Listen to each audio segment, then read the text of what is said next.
नमस्कार, मैं आपके साथ पूजा जादौन और आप देख रहे हैं द फैक्ट इंडिया। 4 राज्यों में हुए विधानसभा चुनाव के बाद अब सभी राजनीतिक पार्टियों का ध्यान लोकसभा चुनाव पर है। बीजेपी के नेताओं को यह भरोसा है कि साल 2024 में भी सत्ता हासिल करेगी, तो वहीं कांग्रेस के नेता ये दावा कर रहे हैं कि अब बीजेपी की कोशिशें नाकाम होंगी।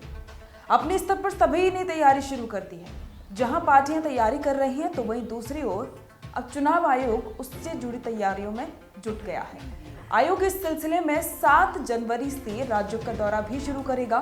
फिलहाल इस दौरे की शुरुआत दक्षिण भारत के राज्यों से होगी, जहां 7 से 10 जनवरी के बीच वो तमिलनाडु और आंध्र प्रदेश की चुनावी तैयारियों को परखेगा। आयोग की इस पहल को लोकसभा चुनाव की काउंटडाउन शुरू होने से भी जोड़कर देखा जा रहा है।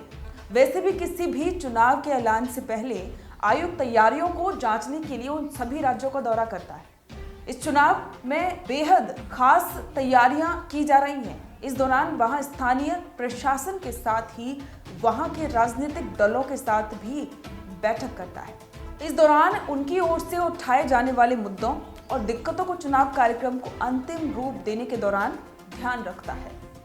इस दौरान राज्यों में होने वाली परीक्षाओं, त्योहारों और इन सभी की जानकारी भी जुटाई जाती है। सूत्रों की माने तो आयोग पहले चरण में 7 से 10 जनवरी को अभी तमिलनाडु और आंध्र प्रदेश की तैयारियों को जांचेगा। इसके बाद वो 15 जनवरी के बाद फिर से दूसरे राज्यों के दौरे पर रहेगा। हालांकि दूसरे चरण के दौरे के कार्यक्रम को अभी तक अंतिम रूप नहीं दिया गया है, लेकिन चुनावी तैयारियों को जांचने के लिए फरवरी अंत तक आयोग को सभी राज्यों को दौरा है वो पूरा करना होगा। फिलहाल जो प्रक्रिया है उसके तहत राज्यों की चुनावी तैयारियों को जांचने के लिए कुछ ही दिनों के भीतर आयोग चुनाव की तारीखों का ऐलान कर देता है।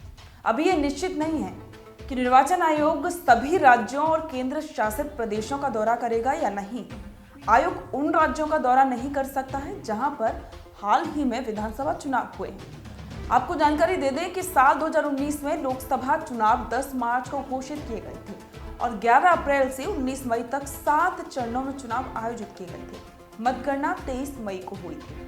आपके इस पर विचार कमेंट करके जरूर बताएं। बने रहें द फैक्ट इंडिया के साथ। ताज़ा खबरों के लिए विजिट करें द फैक्ट इंडिया की वेबसाइट और डाउनलोड करें द फैक्ट इंडिया ऐप।